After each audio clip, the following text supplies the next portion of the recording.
I'm in a weird place where I loved the marketing for Trap, but I also think it was a mistake. Obviously, every trailer for this movie was built around the premise that, father takes his daughter to a concert, but the cops are looking for a serial killer at the concert, and turns out he's the serial killer, which is a fucking great premise, so I see why they did it. That being said, I'm just imagining this alternate universe where they were way more cryptic with their marketing, just like Josh Hartnett, he takes his daughter to a concert. Oh no, there's cops everywhere. What happened? And then just boom.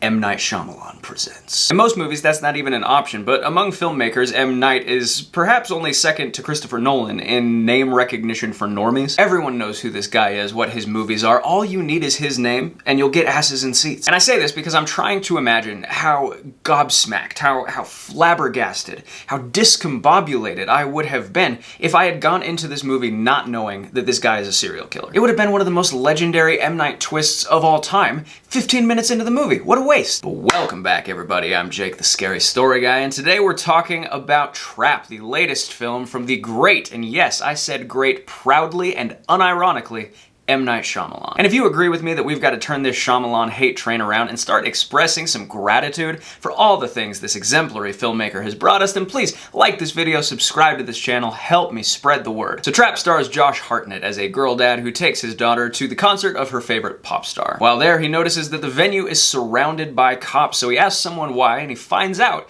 that they are setting a trap for the notorious serial killer known as the Butcher, which is him. So now what? Every exit's sealed, there's tens of thousands of people in this arena. How's our guy gonna get out of this? And the first thing to talk about with Trap is that he really is our guy. Josh Hartnett is incredible in this. He's so freaking funny. From the moment you find out he's the Butcher, all of his facial expressions are just comedy gold. Now you might be saying, what are you talking about? I thought this was a thriller, which it is, kind of, but I honestly think this movie works best if you label it with the genre a good time. It's just a great summer evening at the movies, right? If you go into Trap expecting this like perfectly executed, deadly serious game of cat and mouse, you're gonna be disappointed. And I understand why you might expect that. M. Night can be pretty serious sometimes. I think The Sixth Sense probably has as many jokes in it as Schindler's List. But actually, I think M. Night is at his best when he's a bit more lighthearted. I personally think Signs is both his best and funniest movie, and I'm not sure that's a coincidence. He possesses this unique ability, I think, to make you laugh by allowing you to completely understand a character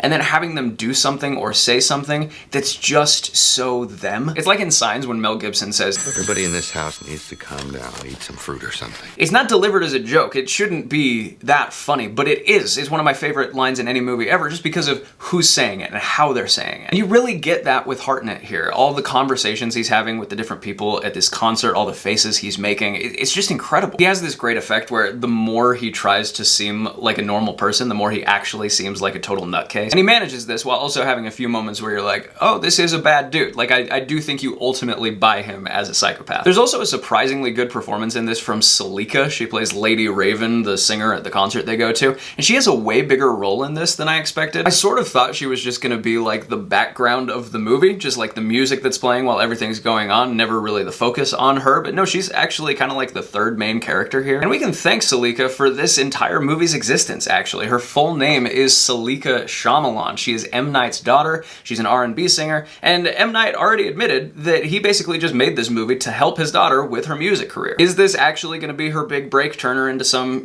big star? I don't know, I doubt it, but she's very good in the movie. She looks, sings, dances exactly like a pop star. She's very believable in that role, and she's pretty serviceable as an actress too. I'm not sure a lot of the music I heard was like, oh yeah, every 12-year-old girl in the world just can't get enough of this. It's more like R&B, slow jams kind of thing, but she's obviously very talented, which can you imagine if she wasn't? Like, how funny would it be if M. Night was like, sure, honey, of course you can sing in my movie, and she's just total ass cheeks. Now, obviously, I mentioned at the beginning that because of the trailer, there is a missed opportunity for like a huge twist moment, but I gotta say, this movie still manages to really keep you on your toes. It's always one step ahead of you. You never quite know where it's going next, because there are so many moments where it's like, I didn't think that was gonna happen, or, how's he gonna get out of this? It's never boring for a second. This movie feels like a really exciting yet comfortable roller coaster. That's maybe the best way I can describe it. It's like a ride that, maybe a 10-year-old or a wuss would be nervous in line for. But it's not actually scary, it's just, you know, smooth and fun and the breeze feels nice on your face. This isn't Fincher, right? It's not trying to be. Because first of all, if it was, it would fail miserably. This is a ridiculous premise. The feds are gonna take a serial killer and lock him in a room with 30,000 innocent civilians and then let him know he's about to get caught. And I'll admit, there are several moments where it's like, how did he escape that situation he was just in? It feels pretty unrealistic.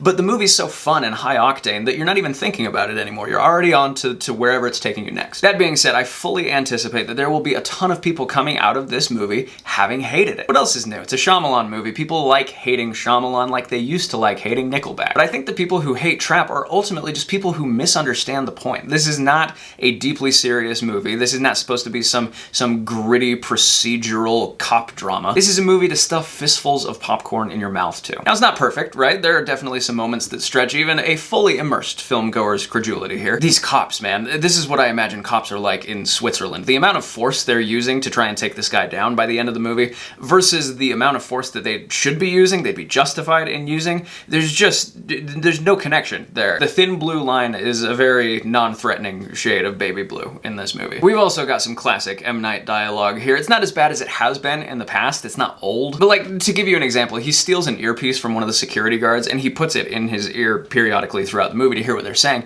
And every time he puts it in, it's just this FBI profiler lady who's just monologuing about the serial killer and what she knows about him. And it just so happens to be the thing we need to hear as the audience in that moment all the time. I like to imagine she's been doing that the entire runtime of the movie, just constantly in everyone's ear, like, oh, he probably has a tortured relationship with his mother. She probably spanked him, and everyone else has just been listening to it nonstop for hours. Guys, at the end of the day, even though there's probably a fair amount of bad things to objectively say about this movie, I don't want to say any of them. Is it dumb? Kinda, yeah. Does it deliver an incredibly fun time at the movies? Also, yeah. I'm just so sick of film bros acting like they're geniuses for noticing that Shyamalan's dialogue is bad or whatever. Because to paraphrase the also flawed yet also unironically great Aaron Sorkin, you just gotta let M. Night be M. Night. So I am gonna give Trap an enthusiastic 4 stars out of 5. Alright guys, as always, stay tuned for more spooky content coming soon. But in the meantime, thank you for watching this video, and here's hoping you survive to see the next one.